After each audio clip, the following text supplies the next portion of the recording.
Bienvenue dans ce premier exercice du module 4, donc vous avez déjà passé la moitié des modules à faire. Donc on ne va pas forcément complexifier maintenant au niveau des tâches sur Excel, on va juste voir un peu tous les outils. Donc là on va voir les outils de tout ce qui correspond aux listes. Donc à chaque fois qu'on a des listes comme celle-ci, on va apprendre à les gérer. Donc tout simplement maintenant on va faire un tri. Donc on a des listes comme ça, la plupart du temps ce qu'on sert dans les listes c'est de faire un tri alphabétique, où on verra par la suite des tris en nombre, etc. Donc là, la progression est revenue. Donc si vous faites bien votre tableau, vous aurez la zone de progression qui va être à 100%. Dès que c'est à 100%, vous pouvez passer à l'exercice suivant. Donc là, on nous demande, par rapport à ces deux tableaux-là, de faire un tri. Donc le tri, c'est une fonction automatique qui se fait. Donc on va sélectionner notre tableau, comme ceci, et on va demander de faire un tri. Donc le tri est en haut, donc dans l'onglet Accueil, on va aller chercher tri de A à Z ici. Donc on voit qu'il y a un petit filtre en plus, mais nous on va juste utiliser le tri de A à Z. Voici. Donc ce qui est bien, c'est que ça fait un tri que dans les cellules que l'on a, mais pas dans toutes les lignes. Donc ça trie bien que les cellules que l'on a. Donc pour le tableau 2, exactement pareil. Donc on va le prendre et on va faire un tri classique. Tri de A à Z, pareil. Donc par contre, là il est possible que vous ayez en première ligne cette information-là qui ne bouge pas. Donc ça c'est parce que Excel prend en compte que ceci est une en-tête et du coup il ne va pas vous la placer au bon endroit. Donc pour enlever ce problème-là, il faudra remettre comme s'il y avait une ligne en-tête. Donc vous allez retaper un texte là et vous allez faire un tri à partir d'ici. Tout simplement. Donc ça peut arriver, là c'est pas arrivé, mais la dernière fois que je l'ai fait, ça arrivé. Donc voilà, c'est pour ça que je vous l'explique. Donc maintenant qu'on a fait un tri vraiment classique de A à Z, on va passer à l'exercice 2. On a fait un tri par rapport à lettres alphabétiques, maintenant on va trier en ordre décroissant ou croissant en fonction des notes pour avoir la bonne position correspondante. Donc on veut la note la plus haute et la note la plus basse ici. Donc on va tout simplement prendre notre tableau comme tout à l'heure et faire un tri. Donc on veut la note la plus haute, donc hop, du plus grand au plus petit. Voici. Donc là, assez simple parce que finalement, ça prend en compte la dernière colonne, tout simplement. Donc par contre, le tableau 2, on veut un petit peu différent. Donc on avait les bonnes positions des personnes, donc Jarou était bien le premier. Là, le problème, c'est que Jarou, il a 15 ans et on veut maintenant faire un tri par rapport aux âges. Mais on veut que les positions suivent, bien sûr, parce que Jarou est toujours premier, même s'il a 15 ans. Donc voilà. Donc le problème, si je refais un tri comme ça, voilà, ce tableau-là ne va pas être trié. Donc voilà, Jarou n'est plus en position 1. Donc on va revenir en arrière, CTRL Z. Donc là, on va prendre tout le tableau en entier et on va faire un tri personnalisé. Parce que si je fais un tri maintenant, du plus grand au plus petit, donc ça va trier la dernière colonne à chaque fois. Donc nous, c'est pas ce qu'on veut. On veut faire un tri par rapport aux âges. Donc on va faire un tri personnalisé pour dire dans quelle cellule je veux trier. Donc là, on a ce petit fenêtre qui s'ouvre. Et là, l'intérêt, c'est qu'on peut dire au niveau du tri ce qu'on veut faire. Donc là, on veut trier la colonne A, B, C. On veut faire la colonne C et pas la colonne E. On veut trier par valeur, on aurait aussi le choix de trier par couleur, etc. et même par icône. Donc la plupart du temps, c'est les valeurs quand même. Et du plus grand au plus petit. C'est ce qu'on voulait. Donc OK. Donc voilà. Donc voici, on a bien notre tri qui a été fait par âge et on garde les bonnes positions. Donc voilà, progression à 100%. On va descendre. Donc faire un tri par groupe puis par note. Donc là, un peu plus poussé, donc là on veut que les groupes A en premier, les groupes B en deuxième, mais on veut que les notes du groupe A, on veut savoir quel est le plus fort du groupe A et quel est le plus fort du groupe B. Pour cela, on va faire un double tri, donc on va sélectionner le tableau comme d'habitude et on va aller chercher au niveau du tri. Donc bien sûr, on va faire un tri personnalisé. Et là, l'intérêt, c'est qu'on peut faire un double tri. Donc là, on va prendre la colonne E, A, B, C, D, E, et on va faire notre premier tri par groupe. Donc on a dit par E, les valeurs de A à Z. OK. Mais on va ajouter un nouveau niveau. Le nouveau niveau, on va trier par note. Donc si c'est pas la, c'est la D juste avant. toujours pas valeur, du plus grand au plus petit, et OK. Donc là, on a bien voilà, le plus fort du groupe A et le plus fort du groupe B. Donc c'est intéressant pour avoir plusieurs tris dans le même tableau. Donc là, voilà, vous avez terminé le niveau 1. Donc on a pu voir qu'en quelques clics, c'est très très facile de faire un tri. Maintenant, on va passer au niveau 2. Donc nous sommes maintenant au niveau 2. Donc le niveau 2, par contre, là, on a vraiment un grand tableau. Donc on ne va pas s'amuser à tout le sélectionner à chaque fois pour faire le tri. Ça serait un petit peu compliqué. Donc là, on va faire avec l'outil tableau, donc l'outil insertion tableau, pour dire à Excel que tout ceci est un tableau. Donc on va bien le sélectionner tout en entier, jusqu'à la dernière ligne. Voici. Et on va dire que tout cet espace-là est un tableau. Donc pour ceci, on va aller dans insertion et dans tableau, comme on avait fait au module précédent. Donc mon tableau comporte des entêtes, oui, voilà. Donc là, qu'est-ce qu'on nous demande? On nous demande de filtrer par nom, par ordre croissant. Donc les noms ils sont ici.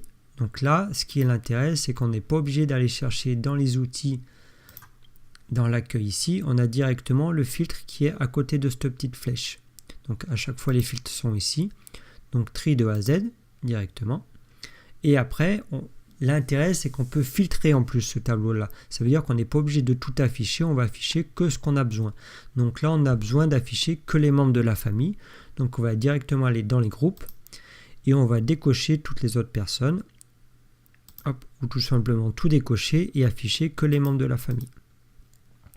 OK. Et là, on voit, voilà. L'intérêt, c'est que seuls les membres de la famille sont affichés. Alors les autres ne disparaissent pas. On voit que là, par exemple, on passe de la ligne 19 à 21. C'est qu'il y a des lignes cachées à chaque fois. Voilà pour cette petite astuce avec l'insertion tableau qui est très très pratique quand on a des grandes listes de données. Imaginons on voulait imprimer que la liste de la famille. Donc là, ça devient assez facile. Ça évite de les appeler un par un et de faire des copier-coller. Donc voici pour le tri et le filtre. Maintenant, on va passer au niveau 3. Donc niveau 3, maintenant qu'on a réussi à voir comment trier, filtrer des listes, on va essayer de les mettre en forme un petit peu pour faire ressortir des valeurs. Donc là, par exemple, c'est le tableau du résultat attendu. Donc on a ce tableau-là, il faudra le mettre en forme comme ceci. Donc ici, au lieu d'aller changer ma mise en forme en allant ici, vu que ça va être des valeurs qui vont changer au jour le jour, on va demander à Excel de le faire automatiquement. Donc ça, pour faire ceci, ça va être la mise en forme conditionnelle. Donc c'est le petit bouton qui est là-haut, mise en forme conditionnelle. Et on comprend bien sûr que une mise en forme, donc tout ce qui est couleur, va se mettre si des conditions certaines. On avait vu avec la formule si permettait d'indiquer des chiffres et des valeurs.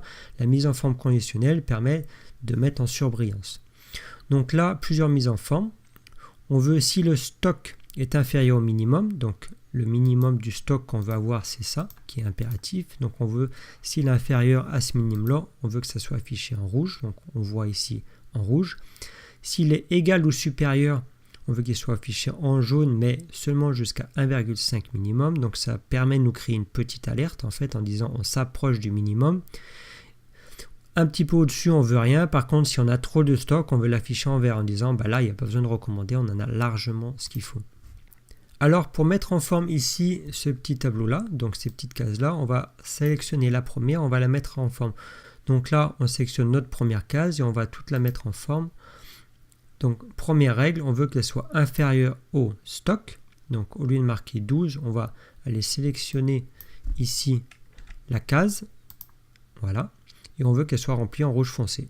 C'est très bien. Maintenant, deuxième mise en forme. Donc on veut qu'elle soit entre deux valeurs. Donc la première valeur, c'est entre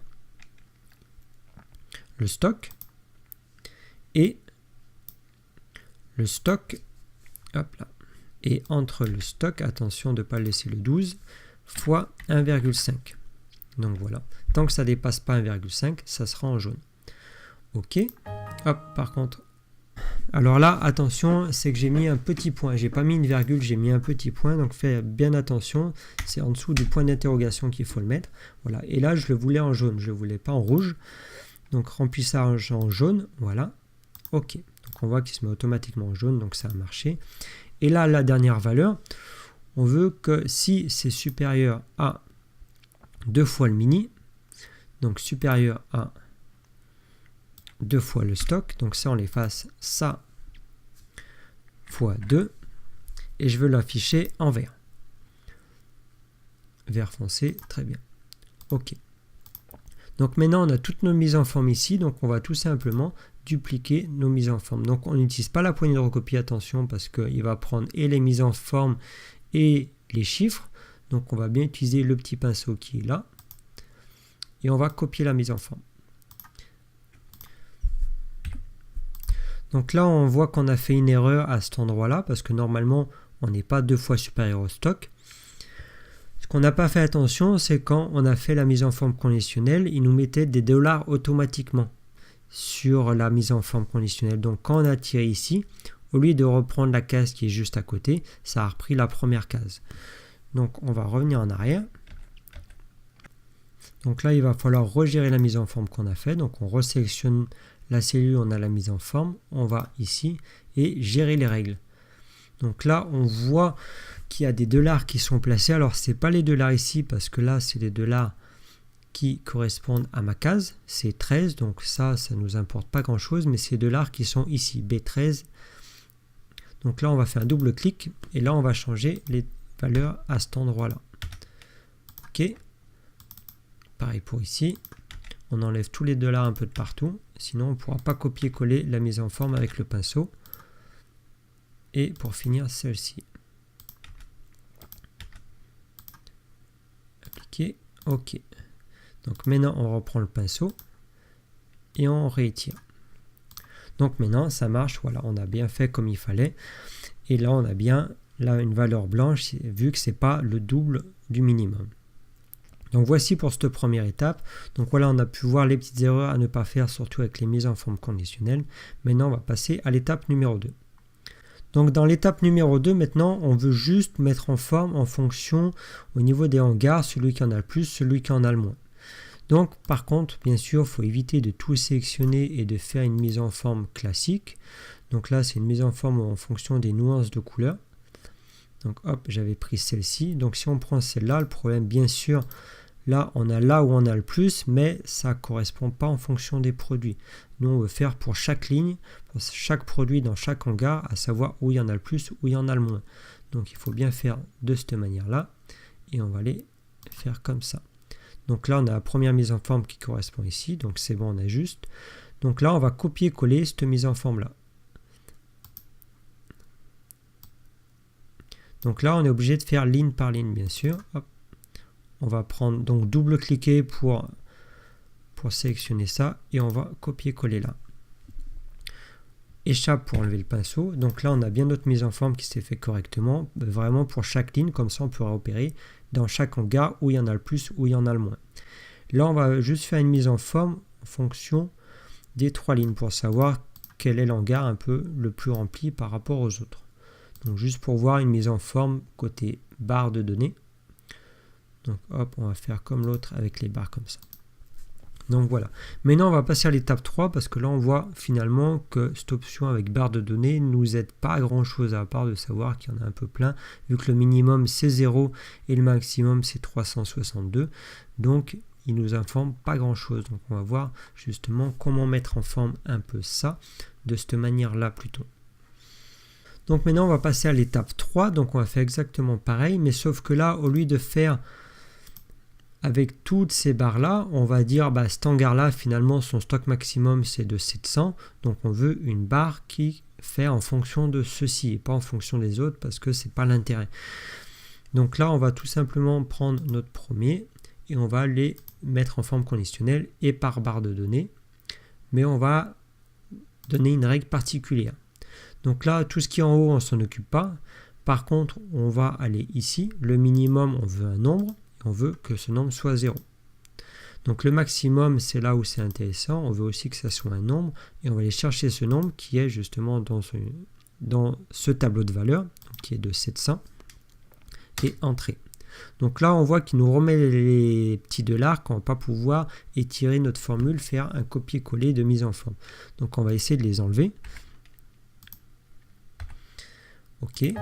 Donc on voit là qu'il y a un message d'erreur et il nous empêche dans cette mise en forme conditionnelle de ne pas mettre les $. En fait. Donc on va plutôt resélectionner. Voilà. Et on va laisser malheureusement les $. Donc ça veut dire qu'on sera obligé de refaire la mise en forme à chaque fois. Case par case. Donc ça, il va bien falloir le faire à chaque fois et pas étirer parce que sinon, on voit qu'ici, la mise en forme ne correspond pas au hangar où il y a 3000, mais bien au hangar où il n'y a que 700.